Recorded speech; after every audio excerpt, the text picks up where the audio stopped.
There you go. Okay, you can see it, Carol? Yep.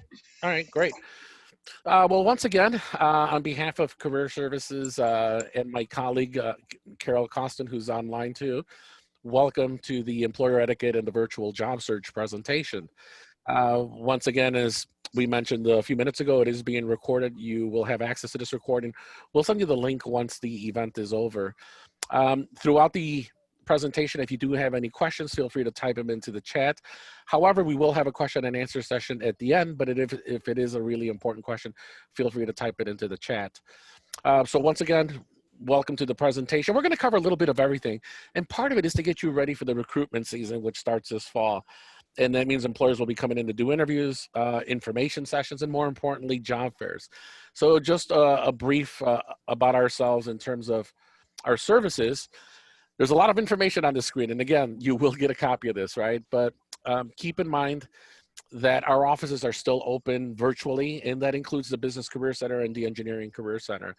But for Career Services, our website is careerservices.uic.edu. We have a lot of great information in there, as well as all the workshops and fairs that are taking place, and ways to contact us. So we are taking virtual appointments. You can either call our number at 312-996-2300 or email us at careerservices@uic.edu to schedule a virtual appointment with us, or a phone call. Some people prefer a phone call, and that's perfectly fine. We also do virtual walk-ins. You'll find those on the website as well, where you can join us. But here's some important information that you need to know. With the job fairs taking place coming up, I should mention this. In terms of the one we're doing on the 24th, we're up to 62, 63 employers. The engineering job fairs, the combined fairs have over 60 employers, and the business, I believe they have 30 to 40 or so employers. Keeping that in mind, we have over 150 employers coming to one of our events over the next month. And that is fantastic, especially compared, and I hate to say this, but compared to other schools too. I know a lot of my colleagues at the other universities, and their numbers are down. Our numbers are down too compared to last year, but in general, we're doing really great. And so that means there's 150 employers coming to look for all of you in one capacity or another for full-time, intern, or part-time jobs. So know that there's opportunities out there. But with that being said, today we're going to cover some information on getting you ready for these activities. But also know that the College of Business and the College of Engineering are also sponsoring some events. So you'll see them on their screen. You want to prepare for the fairs. The business is sponsoring 3 sessions. You'll see online, the link is there. And again, we'll send that to you. And engineering, for you engineers, they're sponsoring Speed Resume Review. They have 3 specific dates coming up that you might want to be aware of before the fairs. So that's on the screen as well.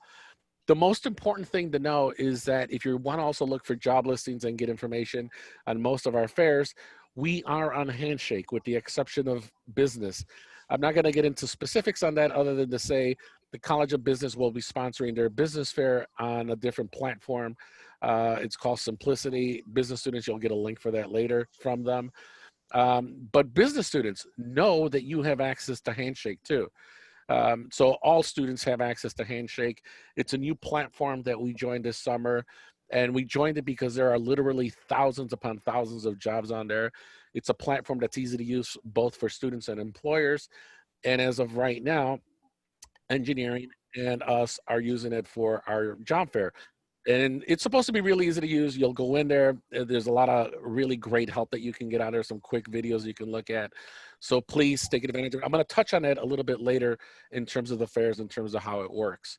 So keep that in mind in terms of our services. Again, on the right or the left side of your screen, you'll always see our website, careerservices.edu, just in case you're wondering, where should I go? Now, before I do get into that, I do want to talk about some other important services, resources, and only because as working with students, these are questions that come up all the time, right? Well, number one is our website. So know that our website is out there. We also have a really great guide. Oh, you know what? That link was taken down. So We took that down because that was yeah, I'll include that in the email. It's a guide that we put together during the summer during COVID-19. On advice from employers on everything from networking, interviews, preparing for job fairs. It's a really great guide. So what we'll do is we'll send you that link when this is over in a special email. The middle screen, the middle part of your screen, what you're seeing is a place where you can go in there and research jobs, not jobs, majors. I say this, many of you already know what you're looking at, right? Law, bioengineering, communications, you know what you want to do with it, but you may be thinking, you know, what else can I do with this degree? So if you go to that middle website, you can look up your major and it'll tell you the different industries and different types of employers that hire people with those majors, with those degrees. So it's a really nice source to look at. But probably my favorite one is the one on the bottom. It's called the Occupational Outlook Handbook. So that is a website set up by the Department of Labor, which has information on every single occupation that's out there, right? And it's constantly being updated because we're always seeing new jobs and positions being created. So on the Occupational Outlook Handbook, you can look up, say, actuary, you can look up dentist or whatever, right? It gives you information on the occupation, the skills you need, the degrees you need. It tells you the outlook for the next 2 to 3 years. It gives you average salaries, which is something I think almost everyone here wants to know, right? And so it gives you really great information on occupations. The better part of that system is that it also gives you links to other websites relevant to that particular occupation. And at the very bottom of each of those occupational screens, it'll have related occupations. And to me, that's valuable because we all know all the generic job titles out there, but we don't know all the other job titles that are out there relevant to what it is you might have an interest in. So please take it, the Occupational Outlook Handbook. It's a great resource, and it'll give you some good information, especially as you're out there looking at job listings. Because I know now many of you go to these job listings, posting boards, Handshake, Simplicity, Hot Jobs, or wherever you're looking at jobs, you see jobs and you say, what is that, right? So hopefully that will give you a better sense of some of the things that are out there. Now, in terms of getting ready for, interviews, getting ready for the job first, I wanted to throw this out there right away. Before you do anything else, right? You're going to learn what's out there. You're going to find out who's coming. I'll go through that in a second. But the one thing you want to do first is research employers that are coming to the fairs, right? You want to know as much as you can about them before you engage them, because let me tell you something. Well, you know what? I didn't do this. So let me do this really quickly now, a little bit about my background so you'll know where I'm getting my information. First of all, I've been doing this particular role, this job for the last 24, 25 years. And that has been not only working with students on career readiness, but working with employers. I've been organizing UIC's major job fairs for the last 24 years, and I love it. But here's the other thing. Both my degrees are from UIC. My undergrad and graduate degrees are from UIC. So I have a particular bias to doing everything that I can for my campus and hopefully for all of you. But that being said, I'm engaged a lot with employers on a daily basis, just like my colleague Carol is, and we're talking to them on a daily basis, getting information from them, getting all kinds of advice that we're bringing to you. And the one thing we've repeatedly heard from them is this. Are they looking for certain things? Yes. Are some looking for a GPA? Some of them are, right? But what are they really looking for? They're looking for the right degree and they're looking for the right skills or experience. But more importantly, they're looking for two really important things. Number one, they're looking for people who have a genuine interest in the company, in the organization, which is why we're always going to tell you research employers as much as you can, learn as much as you can about them. And then the other thing they're looking for, and we hear this a lot, they're looking for people not just with social skills, but with personality, right? People that get along with other people, right? People who have a passion for what they've chosen to do. And it comes across when you're talking to people, especially for interviews. So, when you get in there, show them that strong interest you have in whatever you've chosen to do. Show them that you have that strong interest in that company and let them see your personality, right? Try not to sound too rehearsed. We do say prepare, right? But you don't want to sound overly rehearsed. Let them see who you are because that's what they're looking for, right? So as you're researching employers, go on Handshake. There's a list of the employers that are on there. Now, I mentioned earlier that we have over 60 employers registered for the fair on the 24th. You're not going to see them all yet because some are still setting up their schedules. I think we have 33, 34 that you can actually see, but we're at over 60. We're trying to get the others to get online, get their schedules on so you're able to see them, right? I think there's my other bullet point. I mentioned this a minute ago, thoroughly research each company, go to their website, know everything you can. And then here's the other thing, respect all employers. because this is going to work in a couple of ways. They're going to have open sessions where you can go in there, listen to a speech they're going to give, and then you're going to be able to break into one-to-one sessions. Now, the one-to-one sessions you can only get into if you meet their requirements. So what happens often is students are interested in an employer, but maybe they're only looking, let's say, for criminal justice majors in your communications, right? But you can go into the session and hear their speech, right? Try and be mindful if you're asking questions to limit questions to very direct and important questions, because it is going to be, there is a time limit to this, right? Whether it's physical or virtual, there are always time limits, but keep in mind there's going to be a whole lot of other people that are asking questions. So be respectful of employers in terms of what they're looking for, and in terms of their time and the rules that they set for whatever engagement you have. We know that most of our students are very respectful, and so we don't worry about it. But again, we have to remind people because this is a new platform for them as well as it is for you, right? And so a lot of us will be going through this for the first time. So as you're researching employers, what are some of the things that you need to look at? Well, here are some very important things. So you say, okay, you said the research employers. What am I looking for? Obviously, the history of the company. How long have they been around? Have they expanded to other cities? I've had students say, you know what, I'm thinking of leaving Chicago because this weather is driving me crazy. It's 90 degrees one day and I'm wearing a jacket the next day. I want to get out of here, right? So look at the company. Do they have offices in Texas or California where it's warmer, right? So know as much as you can in terms of the history. Obviously, know what they do, what products or services, right? What do they really do? Now, we do know that there might be a handful of employers who are really new and don't have a well-developed website, maybe, right? You can go into the sessions and ask some of these questions, right? But be sure that they're really well thought out questions. Here's something else: corporate reported earnings. Are they doing well? Now, given the pandemic and everything that's going on, there are some organizations struggling, right? If that's the case, do that homework. Are they expected to rebound, right? Especially now, know how they're doing financially. And here's the most important thing: know their values, their mission, and their future plans, right? Does what they do match you with your interests, with what you want to do? Because all this said and done, remember that you're here for one thing. It's not just to get a job, it's to get a career, right? And what's the difference between a career and a job? Well, a career is going to hopefully be something that you're going to enjoy doing the rest of your life. And we want you to be satisfied. We want you to have that job satisfaction, right? So, do as much of this as you can, and it should be a good match for you, and you'll be happy when you start your career with them.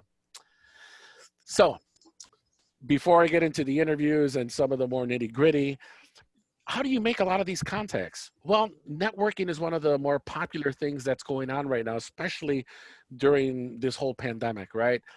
And so networking has become a little bit more popular, and especially because it's online, even though before the shutdown, a lot of the networking was already taking place online, right? And yes, I'm going to talk about LinkedIn, right?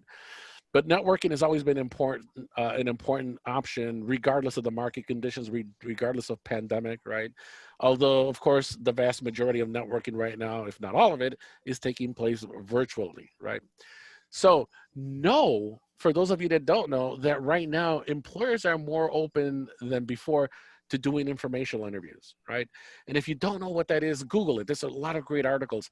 Essentially, what an informational interview is this: if this were a one-to-one interview for a job, I'd be asking you, tell me about yourself. If this were an informational interview, you'd be asking me, so Jaime, tell me, what do people in career services do? How do people become interested in that occupation, right? How do I go about getting a job doing what you do? Well, first of all, if you're thinking about money, forget it, because it's not there, right? Um, I say that because, yeah, well, that is kind of true. But we love what we do, right? But believe it or not, we do get a lot of requests for informational interviews in terms of working in academia. So Google the phrase, and my advice to you is, if you can get a chance to go out and conduct some of these, do it. You're going to get some really great information, but you'll also create some really great networks. And so how do you start? Well, easy. Talk to your friends, your family. I know some of you have family that are connected, UIC alumni, professors, bosses, church groups, community groups, right? The more you can talk to people, the more you can, find out about other networks, right? And so I know people are looking, okay, fine. Oh, UIC alumni, how do I connect? I'm going to talk about LinkedIn, but there is a great alumni networking groups on LinkedIn. So please take advantage of that, right?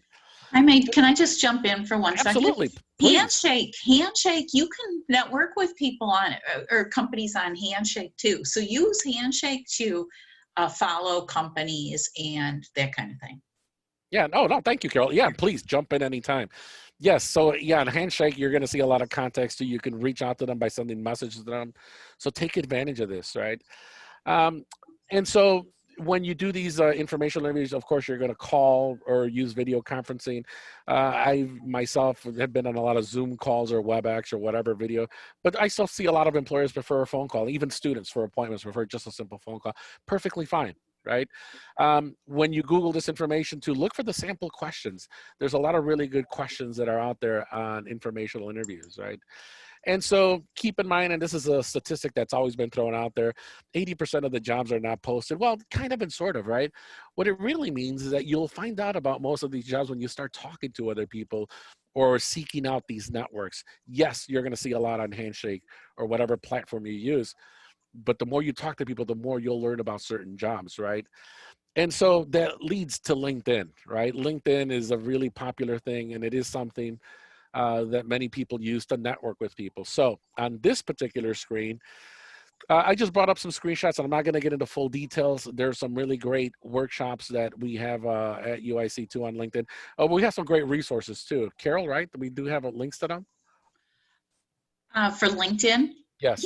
yeah, LinkedIn, but also if you're a UIC student, you have access to LinkedIn Learning, and you can go on LinkedIn Learning and they have really good short little workshops on how to use LinkedIn if you're completely lost. So I would recommend that. I've done that a lot. So. Yeah. And so Carol just brought up another interesting point. The nice thing about UIC, and yes, I'm biased, right? I'm an alum from UIC. I work at UIC. I love my campus. I think UIC has been on top of everything in terms of dealing with this pandemic shutdown. Number one, when we shut down in March, the first thing UIC did was upgrade all our contracts with technology, right? So our contracts got upgraded with Zoom, with LinkedIn, everything that we have, so that we had more access to other things that we could do with a lot of this software, including LinkedIn. So a lot of you have the same access that we do to a lot of this, so please take advantage of it, especially LinkedIn. You're going to have all these extras that other people won't have. Um, if you have an issue with setting up a profile, you can always set up an appointment to speak to us about that too. I've had a few appointments with people about setting it up. Now, you're looking at my particular LinkedIn, and I know some people are saying, well, that's not really professional in the sense. I'm not looking for a job, right? So my cover picture is UIC, and yes, I'm a big White Sox fan. I forgot to mention that. I also, apart from organizing job fairs, I also organize the official UIC White Sox outings. I know a lot of you are sitting there, waving your hands and all happy about that, and you Cub fans are probably frowning at this, but that's okay.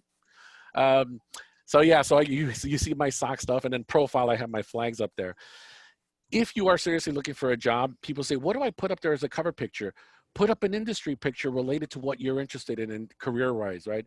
Maybe something related to your university. Show your pride in your university, right? That's what you do in your cover picture. For your profile picture, yes, a nice profile picture of yourself. Now, for those of you that have been to our job fairs when we had them physically this past year, you'll know that at every job fair, we've had a professional photographer taking pictures, which of course is not going to happen this time around. So our advice is, have a nice picture in there, but if you're going to have a family member or someone take your picture, be sure you have adequate lighting, a nice background, and I will talk about that when I talk about going more virtual. But again, take advantage of LinkedIn. There's a lot of great opportunities. One of my favorite things about LinkedIn is that it has a news feed, pretty much like Facebook. And I'm in there every day, looking at stuff. You'll see job postings, you'll see job fairs, you'll see workshops. Here's the really, I think, nice thing that's happened right now during this pandemic shutdown is that I've seen a lot of workshops, including job fairs, that people are putting on LinkedIn that are open to everyone. And so if you want to know about a lot of information, go online. I see a lot of employers posting, oh, these jobs are opening up, and then I'll repost them for our groups, people that follow me. So take advantage of some of the things that are on there because it's really great. So now that I said that too, our job fairs here at UIC are closed and they're only for UIC students, right? So you're not going to be competing with everybody else. They're only for UIC students, so know that as well. Again, if you have questions on LinkedIn, you can certainly put them in the chat, or you can ask us when it's over. So you're prepping for the job fair, you're prepping for interviews. Here's some brief things that you want to get in, that you want to start thinking about. First of all, prioritize your list of targeted employers. Yeah, there's a number of employers that are coming, right? Now, because of a shortage of time, because of limited time, decide the ones that you want to talk to and get in there as quickly as possible in terms of their sessions, right? So you do want to make a list of those employers that you're interested in. You may not be able to speak to everybody. And you know what? That's okay. You can get their information and contact them later. Most of them will be offering contact information on Handshake or at their presentations. I know that Carol and I have been, and Cindy, our other colleague, have been hosting a lot of employer sessions. And what we're seeing is that our presenters are actually putting their personal email in the sessions. So if people have questions, they can email them. So that's another nice thing about a lot of the employers that we work with. You're going to see a lot of that going on too, whether it's at the job fair or an employer session. And I should have mentioned that too at the beginning. We'll be hosting a series of different employer sessions throughout the semester that are going to be open to anyone. So if you want to come in and join us for that, you certainly can. We've had tremendous success with people coming in. And again, as I mentioned earlier, we're finding that employers are a little bit more responsive, a little bit more accessible, I should say, to people who have questions for them. So take advantage of that. Now, as you're getting ready to engage employers, prepare that brief statement, right? Because the first question you're going to get is what? Tell me about yourself. And so let me quickly tell you, what should you talk about and tell me about yourself? What you're getting your degree in, something relevant to what it is they're looking for, whether it's an internship you had, a part-time job, a class you took, a project you worked on, that's relevant to what they're looking for, right? And I think people know how to do that. Tell me about yourself. Oh, my name is so-and-so. I'm currently working on this degree and I'll be graduating in the spring. I'm currently doing an internship here and I have this skill, this skill, this skill. And then it stops. So how can you better answer that question at the end? Well, here's something people don't know. Tell them what it is, why you're there, right? So tell me about yourself. Talk about yourself. And when you end it and say, and I'm excited to be speaking with you today because I'm seriously or very serious about this internship that you're offering, isn't it? And it's something that I hope I'm able to get from you or whatever. Let them know you're interested in the position and why you're there.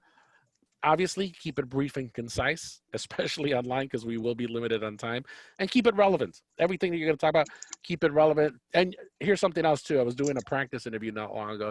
You don't have to get into personal things, right? I know some people start, well, I was born back in this. I was born and raised in Humboldt Park. I'm a huge White Sox fan, blah, blah, blah. Yeah, you don't need to talk about any of that unless they ask you, right? Oh, tell me something brief and personal about yourself. When they do that, yeah, talk about some of your likes, dislikes, but again, avoid, and this isn't any conversation, avoid anything that may be controversial. Don't talk politics. Don't talk about the election, right? And if you're going to talk baseball, don't put another team down. If you're a big White Sox fan, don't say, oh, Cubs suck, right? No, you never know who you're talking to, right?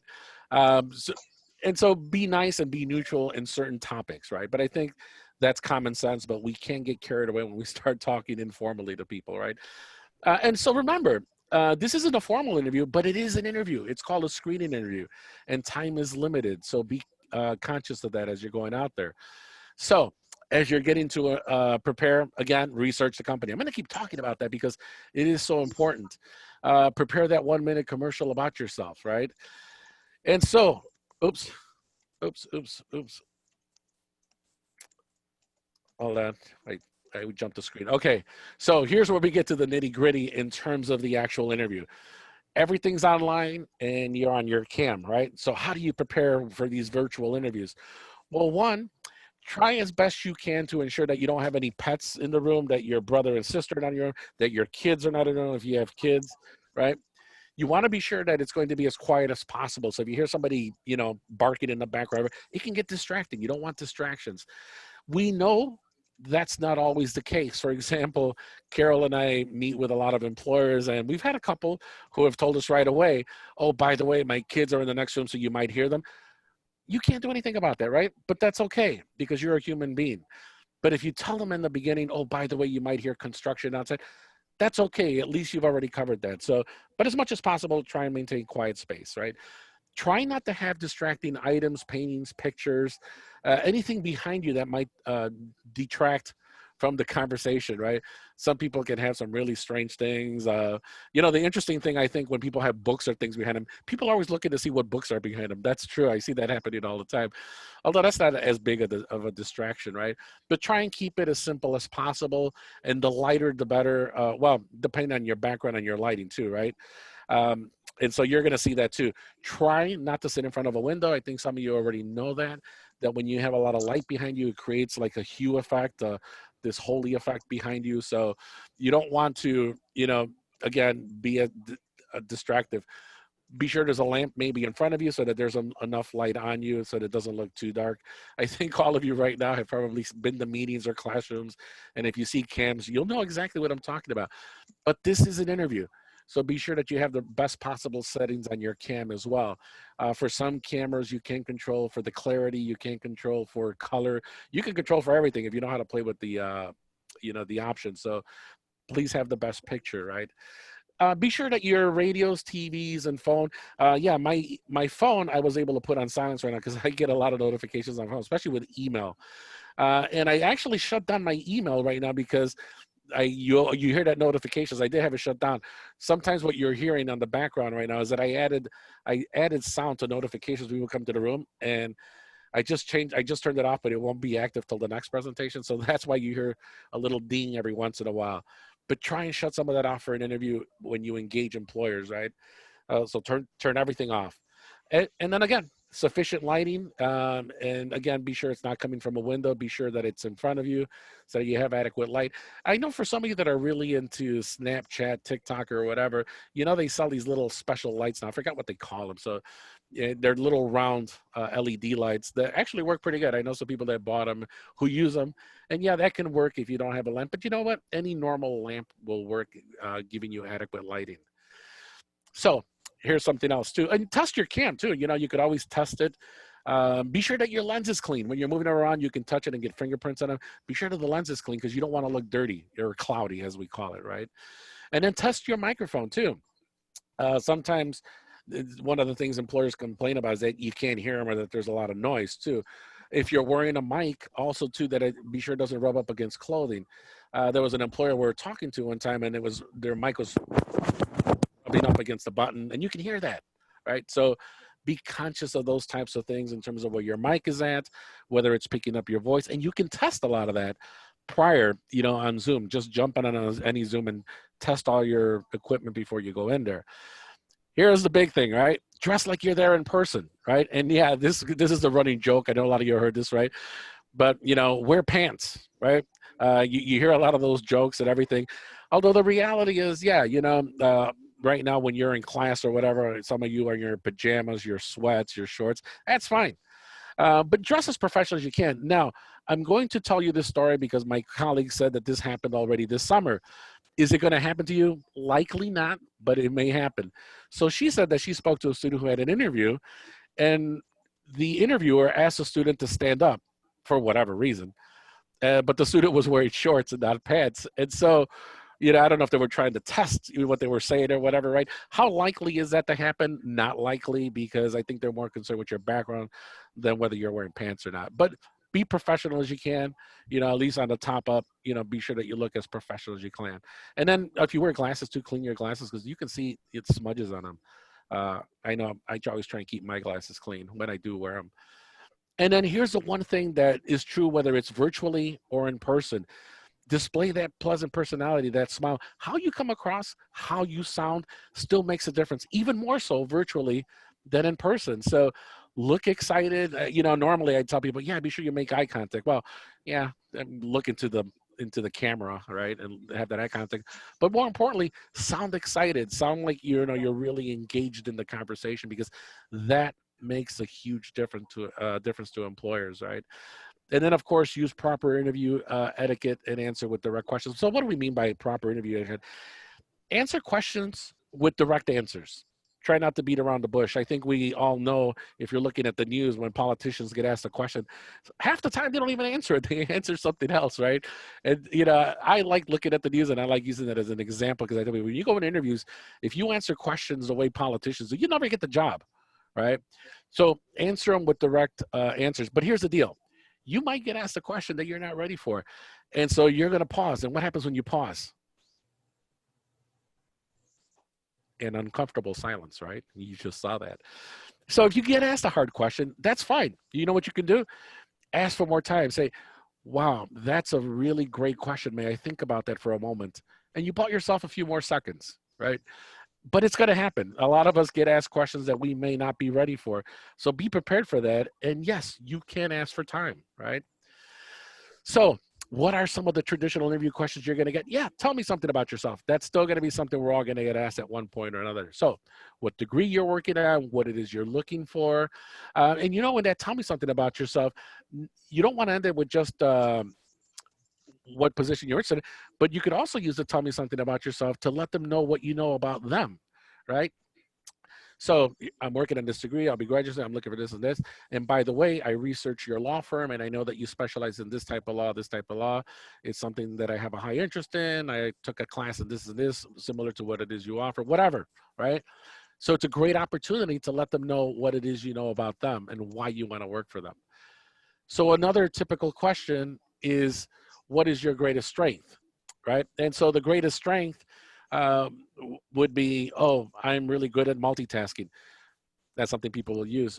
Well, nowadays they're going to tie it to behavioral interviews. So when you say my greatest strength is multitasking, they're going to say, well, give me an example in your last job where you applied your multitasking abilities and where it allowed you to resolve a very difficult situation. So be prepared to talk about any strength, but be prepared to back it up and have a story to tell about it, because that's what's going on in interviews. On the other side of that, you're also going to get the, what is your weakness?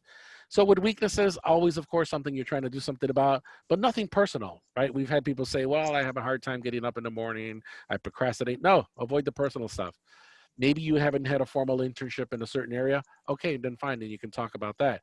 Well, I haven't had a formal internship in this area. However, I did work in this job where I learned about this and this. Perfectly fine. Another typical question is, why did you choose your major, right? And so with the major, they want to know, do you have a genuine interest? And now the reason we bring this one up, because it does come up sometimes in conversations at the fairs, maybe, maybe not, because you're also limited on time, but know that there is an answer to this question. And the reason we mention it is because some of you may know this already, 50% of all college students will change their major at least once while they're in school. And that's perfectly fine, because the reason for you to go to a school is to choose a career that you're going to be happy at, right? And when you have 90 different majors at UIC, yeah, you have a lot of options. So why did you choose your major? And at some point, 99.9% of all employers are going to ask for your transcript anyway. They're going to see, oh, you were a different major. So it's easy to explain that, but here's the deal, all right? Let's say you're a communications major and you used to be a biology major. And so why did you choose your major? Well, this is typically what people will say. Well, I used to be biology because I was pre-med, but I wasn't doing good in my biology course and I needed to choose a different major. So I took a communications course and I found it interesting and I majored in that. That's horrible, right? It just sounds like, okay, whatever. Here's a better way to answer that. Why did you choose your major, communications? Well, initially I was biology because I was pre-med. I realized that I really wasn't interested in the class, and because of that, I didn't do so well. And so then I realized, that really wasn't the career I wanted to pursue. So I did some research. I went to Career Services. I looked at different jobs, and I realized, communication is something more to where my passions fit in. And so that's why I chose that. That's certainly a lot different than the other response, right? So how you answer each question makes a big deal to employers, right? And we're only giving you a sample here, right? Why should I hire you is another typical question, right? So again, talk about your greatest strengths, what particular experiences you have, what skills you have, what courses you've taken, relevant to each employer, relevant to each position. And then why should I hire you? Tell them why. I've done research on you. I know you did this and this. It's something I want to be a part of because I feel I'll really fit in there. That's another word employers use. We're looking for people who are going to fit in. Well, tell them that. Tell them why you fit in, right? And so I mentioned that you get a lot of these questions, and I also mentioned that a lot of them are tied into the behavioral interview, right? Tell me about the biggest decision you made at your last job. Tell me about the biggest problem you had to deal with in your last class, right? So behavioral interview focuses on things that you've dealt with and how you dealt with them, because how you've dealt with things in the past is a great indicator of what you're going to do in the future. And that's why they ask these questions. So here's the deal. when asking you about previous jobs or positions you've had, what they want to know is essentially a few basic things. If you're dealing with a situation, how are you going to deal with it? Well, what they want to know is that you're going to deal with it according to the way you're trained, according to policy, according to rules. That's what they want to know. So however you answer it, say, yeah, I had to deal with the situation, but I remembered my training. I remember what I was told when I was hired, right? That's exactly what they want to know, that you're going to deal with it in that manner. You're going to deal with it professionally, and that when you've done all you can and you couldn't do more, then you referred it to somebody else, right? That's what they want to know in terms of behavioral interview questions. Now they'll keep asking you those, so you just have your stories and think about them. And then the other thing they're looking for too is the wording you use too, because a lot of typical questions may involve, tell me about the most difficult client, the most difficult professor. And people tend to get carried away and they'll say, oh yes, I had this professor, he was a real jerk, blah, blah, blah, blah. No, right? Never use negative words when speaking about somebody. Yes, we've all dealt with difficult clients or difficult customers in different jobs that we've had, right? But you could always say, yeah, this customer came in, they were upset because of this and this, so I tried to explain this and this, right? Always use good, neutral, professional terms. And if you do want to practice that, you can contact our office for a practice interview as well, too. And again, there are some additional workshops. We're going to email you the list of those workshops, right? So know you're going to get a lot of these questions. Know, though, that at the job fair, it's not going to be this many questions, right? We're just getting you ready for all interviews. But it will be 2 or 3 of some of these questions, because your interview during the job fair will probably be 5 to 10 minutes. Again, it's what's called a screening interview. But whether it's a screening interview at a job fair or a regular interview, at the end of your interview, they're going to say, do you have any questions? And yes, you should have questions. No, I didn't have that on there. So the last question you're going to have for them is, yes, I do. The last question they're going to ask you is, do you have any questions? So yes, ask about the company. Something that's not obvious on their website either, right? Ask about something related to the position. Ask for clarification about something related to the job description. Don't ask about benefits. Don't ask about salary, right? So after you've asked your 2 or 3 questions, they'll say, okay, do you have any other questions? If you're done with your questions, say, no, I don't have any other questions, but I would like to let you know at this point that I am highly interested in this opportunity. So my last question to you is, what is the next step in the process, right? And of course, you can do that at the job fair too. How can I follow up with this? One other thing about the job fair too, a lot of them are going to tell you go online and apply online, or apply through Handshake, because they're going to have a lot of your information on a Handshake. So whatever they do, follow up with them as soon as you can, and send them a quick thank you email, even after your interaction with them at the job fair, right? And so we're talking about the job fair and potential interviews that you're going to have, but know that there's much more going on, right? We talked about different sessions going on that we're sponsoring over the summer. I can't tell you how many employer sessions we had. As we speak, the College of Business has a whole series of information sessions set up. Engineering has sessions set up. We have sessions set up. There's a lot of employers coming virtually, so you definitely want to go to these the college websites and our website and look who's coming. Almost anybody can register for these webinars, and either their webinars or their Zoom sessions or their go-to meetings. There's a lot of different platforms, right, as set up by employers' teams. But go to them, sign up, and engage employers in these discussions. They're going to have a lot of virtual live chats, right, through a lot of these sessions too. I was in a session this morning and they were encouraging, although this was more of a professional type seminar, it wasn't really for jobs, and they were encouraging people to ask questions. So be ready to get engaged in a lot of these conversations, because let me tell you something, when they're doing these Zoom sessions, they're looking to see who's asking the questions too. Because as an employer, if I see that you have an interest in what we're doing and you're asking a really good question, I want to talk to you because I know you have an interest in us, right? There are virtual conferences, professional organizations, associations hosting these things. On LinkedIn, there are a ton of opportunities going on right now. We're seeing a lot of them. Carol can, attest to the fact that we've been to I don't know how many Zoom sessions on so many different things with different employers. And so for a lot of you, they exist out there. So look out for those, right? There's virtual meetups, virtual interviews, and of course the online career fairs. There is a lot going on. Now, one other thing too, don't get overwhelmed. You don't have to overwhelm yourself, but I think if you prepare enough, you can do well at this. You can engage employers in a very positive way. I've been talking to people, of course, in terms of All right. Additional steps. Uh, Additional steps. Opportunities that are available. We'll compete. We don't know how the lines got in there. I'm sure you're seeing them too. Um, and I don't know how that happened. Sometimes that does happen. It might be using an older presentation. So additional steps too. Opportunities are available. There's a lot of competition out there, essentially, right? Because of what's going on, there might be a few less jobs out there for students. But as I mentioned early on, at UIC, we're doing great. We have 150 employers coming in the next month. We have a lot of job listings on our boards. So we are doing really well. But that also means that all of you need to do 100% of what you can um, to engage in employers. And that means showing that you're adaptable, that you're flexible, having that positive social attitude, right? And letting them know what it is you can bring to them, right? So if you do all of that, you're going to, be a great candidate for them. And they are talking to as many people as possible. So do take advantage of those additional steps. Again, I apologize for the lines that you're probably seeing there. That happened before, and I forgot why it happened.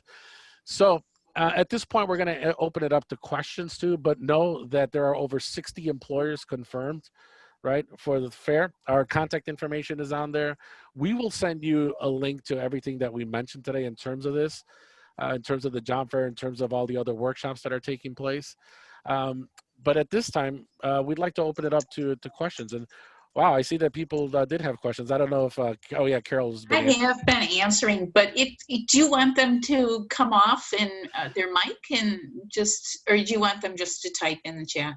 Well, if you feel comfortable and not at the same time, because we saw this about a week ago, where we told people they can get off the mic, get on mic and ask questions. But if you feel comfortable turning on your mic and/or cam and asking a question, please, by all means, feel free to join us. We'd like to see you. Hopefully, you're not sleeping behind the camera. So, yes, go ahead. Great. I guess I turn on my camera. I don't know if it's working. Yes, hello. Good to see you.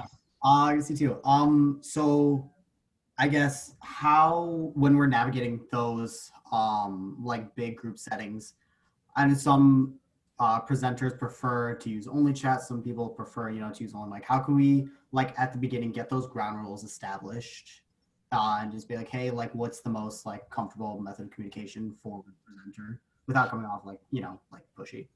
Right. No, that's a really good question. Now, we do know that on Handshake, they're still finalizing the platform. And of course, they're going to have instructions out there.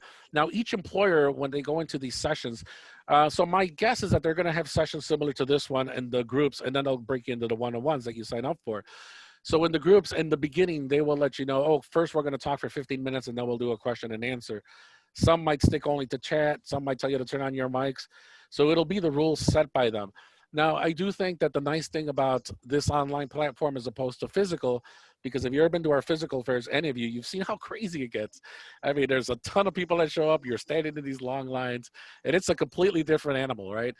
I actually like this platform because it's a little bit more controlled, right? But at the beginning, they will set the rules for that. Here's the nice thing, as I mentioned earlier too, at least for the fairs, they're going to have one-to-one sessions signed up, and you won't be able to sign up for the one-to-one sessions unless you meet the criteria. The issue with physical job fairs is that we've had people in the past who don't meet the criteria, just go up and talk to them in the hopes of, oh, well, maybe they'll create a position for me. I don't know what they were thinking, right? And so that's the benefit this time, is that they're going to want to talk to you only if they know you have the right background for them. So that was a good question, and it'll be a little bit more controlled in that respect. I did want to mention something else too, because in the sessions, yeah, they might have you on cam. Hopefully all of you will have your cam on during those sessions, but maybe not. Or maybe you'll only turn on your cam for the one-to-one. Well, I want to point you out, if you're looking at my screen, you're seeing what I call my virtual business card, right? I don't turn on my cam because my background is very distracting, right? Let me be upfront and tell you something too. I'm a semi-retired DJ. So if I were to turn on my cam, you'd see a lot of DJ equipment. And so if somebody said, well, why don't you aim your camera to the back wall? Well, if I aimed to the wall behind me, I'm a big White Sox fan. I have about 40, 50 autographed baseballs, bobbleheads, and it's distracting. And if I had that background on, some of you would be there, wow, that's so cool, right? Others would be like, ugh. So it's distracting. And so people say, well, if you could turn it to the third wall, what about the third wall? I said, no, I have a full-size bar, and that's not appropriate to have in a presentation. So I created what I call my Zoom business card. And so for some of you, if you want to do this just for the information sessions, you can. put a nice relevant picture related to your career, a picture of yourself, your name, and the degree that you're working on, your expected date of graduation, and perhaps a little blurb, seeking an internship in this field, seeking a full-time position in this field. So that's something that you have the option to do as well.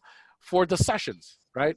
Obviously for the interviews, you want to have, for the one-to-one, you want to be on cam. So I know I went off a little bit, but thank you for your question. Thank you. Anyone else have a question they want to jump in and ask? Hi, I have a question. Yes. So my question is pertaining to the one-on-one sessions you were just referring to. So like, do we get to pick which company we want to do the sessions with, or are the employers going to be, making those available for us? I'm not sure how the process works. Could you please clarify that for me? Yes, really great question. And so the question is, with the one-to-one sessions, how does that work? Well, the employers will set up the one-to-one sessions, and if you meet the requirements and they still have them, you will be able to pick them and sign up for them, as long as you meet the requirements that they set forth. So our advice is, keep checking it often. We're trying to encourage our employers on a daily basis almost to set them up so that people can sign up, because you can imagine that there's some employers that are going to fill up fairly quickly. I recently had ComEd, Exelon sign up yesterday or today, and so once they get in there, I know once their schedules go up, people are going to want to apply for their one-to-one sessions, right? Don't get discouraged if you see an employer and all their one-to-ones are filled. You can always go to the group session. You can make an impression in there, and maybe they can work something out. There is a lot of flexibility with employers to have people on there. I had who was the other one? Oracle registered, and they were asking me today, how many representatives can we have on there? Normally at the fairs, they bring anywhere from 2 to 15. I said, you can bring 15, if not more. And they were like, oh, great. So some of them are going to plan ahead, and they'll be able to accommodate as many people as are seeking sessions. In other cases, that might not be the case. So our advice is go in there, check it as often as you can for those sessions. As I said, 36 of the 60 you can see, not all of them have set up their schedules, and we're still waiting for the other 20 to actually go in there and start creating their schedule. So it's a process. It's a little new to a lot of us and to them, and that's why they're being a little slow in terms of that. So be patient, but good question on the one-to-one. I was also going to say, Jaime, I think sometimes the employers might reach out if there is somebody they want to meet with. Yes. Possibly. So, I mean, that could be an option, that if they've done their research and they found some students they want, they might send them an invitation asking them to please sign up for a one-to-one with them. That is correct too. And thank you, Carol, because since the system is different and it's online, I think a lot of you maybe have already registered. As of this morning, I was telling an employer, we've had over 600 students sign up for this. So we can tell employers all these students are on there, and they can start seeing who's on there as well, of people that are registered, I believe. So you may be targeted by an employer, oh, by the way, sign up for that. So look out for that as well. But our advice, of course, is be proactive, and you go in and start choosing. And so based on that, there's another good question in the chat. How do I choose which person to do a one-to-one session if people have multiple reps? Yes, they're going to have multiple reps. I don't know, Carol, if you can answer this. I don't know if you'll be able to see which rep you may be. You won't be able to, no. They'll have different reps, but they'll just assign you to the rep. Or I don't think you're going to get to choose which rep you want. Yeah, I don't think that's how it's going to work. Right. And by the way, Mary, who asked a question, that is a question you can ask Handshake. And so once you go into Handshake, you can go into the help. And Handshake people have been very responsive, very supportive. So as a student and a participant, you can ask that question to them, because that is a good question. I know that as a manager, we get to see all of that, but we don't see, well, we could always see what students do, but I haven't gone into that side yet. But that's a really good question, because yeah, you're right. There might be something more relevant to your field that you know is coming. And of course, you can potentially make a better impression. How do you sign up for the employers? You'll see the employers on there. Once you log in and you go to the fair site, you'll see all the employers that are there. You'll be able to see what they're looking for. And if they do have sessions, you'll be able to sign up for them as well, their groups. You saw the reps and their job titles. Oh, great. Well, hopefully when they set up their schedules, you'll be able to pick whoever you'd like. So that is good. I don't know if you saw that, Carol. Yeah, I did see that. Yeah, I would suppose if you could always go and research the reps and find out if they're you have a choice, then find out which one you want to meet with. Yeah, that would they be could be different majors or different positions, maybe. I don't know how they're setting that up. I think that's up to each employer how they set that up. So, right, but that would be good. And so Michael asks, is the virtual fair going to be one-on-one with the companies? You can have the one-to-one, but they will also have group sessions too. So you can sign up for the special group session, or you can sign for the one. So here's the deal too, and I was thinking about this too. I was thinking, boy, if I were a student, I'd be a little confused because you're going to have all these sessions going on. So it's going to be incumbent upon you to identify the employers you want to talk to. Now, employers are going to have different sessions. They might have one at 1, one at 1:30, one at 2, one at 2:30. So be sure that you look out for that because you also want to space them out. And can you jump from one session to another? Yes, absolutely. You can, right? Now with the one-to-ones, that's like a one-to-one interview, so I wouldn't jump out of that as well. And yes, so you have to sign up on Handshake. So all of you can go in. And if you know any alums too, it is open to UIC alumni so they can get on as well. But again, this is only for UIC students and UIC alumni. But do check the list on a daily basis. There's a number of employers. And as I mentioned at the very, very beginning, if you're a business student looking for the business fair and kind of, that's on a different platform called Simplicity, also known as uiccareers.com. So you'll have to go to that platform. I don't know how that's going to work, but you can certainly ask the Business Career Center. Another question is, will graduate opportunities be available? Yes. Now, the one nice thing that I've seen with Handshake is that it does tell you there whether or not they're offering opportunities to undergrads or graduates. At least the brief things that I've seen, a lot of them are open to both. And of course, a lot of our employers are looking to hire either undergrads or grads. They will be more specific depending on what they're looking for. But yes, you'll be able to see it on there, and it's a really great option. We really like the Handshake platform so far, and we hope the rest of it works out as smooth as we've seen it so far, right? Other questions, feel free to put on your mic, your cam. I was wondering if there were any companies coming that were involved in research or the biomedical industry. I have worked as a statistician. Oh, really good question. I looked at the list, but I didn't look in particular in terms of the specifics they were looking for. But I do know we have some science-based organizations coming. As I said, you might not see all of them because they haven't set up their platforms yet. So you're only seeing literally only almost half of them. So we're trying to get the other ones to get active because there were a few science-based ones. And now that you mentioned science, who's the organization doing a presentation, Carol, tomorrow? I don't. That's NGA. Yeah, NGA. And so if you're not familiar with NGA, NGA is a National Geospatial Intelligence Agency. They look for a lot of science and research people, a tremendous amount. You know what we can do is we can send out that link after we're done too. They're doing an information session tomorrow, and I think you can still register for that. But they're heavily based on science, since that's basically all they do.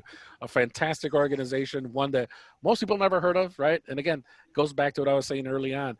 There's so many employers out there that we don't know all of them that are out there. But that's one that you might have an interest in. That'd be great. Mm-hmm. And then another question similar related to that, are there any employers coming from the pharmaceutical industry? Oh, there was. AbbVie is coming. There you go. Yeah. That's the one I was talking. And there'll be maybe others. Right. So you definitely want to check the list. One's a career fair on September 24th, and you can start signing up now. You can register now, and you'll be able to see at least some of the employers now. As I said earlier, we're at about 63. You're probably able to see about 36 of them because the rest of them haven't finalized the registration process, which you're trying to get them to do as quickly as possible. Oh, and the website is what, Cindy? Is it joinhandshake.com? UIC.joinhandshake.com. There you go. And again, we'll include this in the email that we'll send out later with a copy of the PowerPoint that we had today, as well as answering some of these other websites too. And yep, somebody just put it online. Thank you very much. Any other questions? I have a question. So yes. For certain employers, if we know that there's a role that we're interested in, but we don't see it posted on their website, how do we politely ask about a position? Oh, that's a great thing to do. If you know they've had that in the past or they potentially might have it, it really shows that you have a specific interest in them and in that particular position. So by all means, you can say, if you're there and you know about a certain position and you're in that conversation, I would say, well, I would also like to ask you about this other position and would like to inquire into whether or not you may have one available or potentially may have one available because that is something that is also of interest to me. And I say also if you're talking to them about another job, but yeah, by all means, we always tell people, you have a question about certain jobs within an employer, by all means, ask them that. Because yeah, Okay. and so that's a good question because a lot of employers are coming, some are representing certain divisions of their company as well too, right? So they might even give you a reference to another person or a particular website for those particular jobs. Okay. Thank you. You're welcome. Good questions. Yeah, we'll be sending the links for the fairs as well so you can sign up. Any other questions? I have a question. In my field, they're looking more and more for people with experience in the AI or machine learning. I'm taking a course in that this semester. Is that enough to say that, is it enough to say that I'm working on that qualification, or are they going to expect me to wait till the course is over? No, absolutely. Now it depends on their needs and when the actual starting date, right? There are certain employers that are going to be open to whatever skill course that you're taking, as long as you have it done by the time you start with them. And so it is certainly, within your means or, within your right to tell them, hey, look, I'm working on this course. This is something I'm currently taking. I'm working on this certification. I expect to have it at this time. So it really depends on their needs. But yeah, by all means, let them know what it is you're working on. Okay. There's a question too. What's the difference between this fair and the other fairs? Well, more specifically compared to the engineering and computer science. Well, the only difference is that, the engineering companies coming there to the engineer fair are solely looking for engineers. At this fair, you might see some companies looking for engineers, but they're coming to this fair because they're also looking for business or liberal arts. So they're looking for a range. You might also see an overlap in some of the companies. I know there's a couple of companies coming to the diversity fair that will also be at the engineering fair. They might be looking for different positions. So this goes back to one of the last questions that said, how can I bring up other positions? Well, you might want to, if you're an engineer, look at the September 24th fair, look at the October fair, and look at the positions that they're looking for, because you might find a more relevant rep to talk to at the other fair. So good question. Any other questions?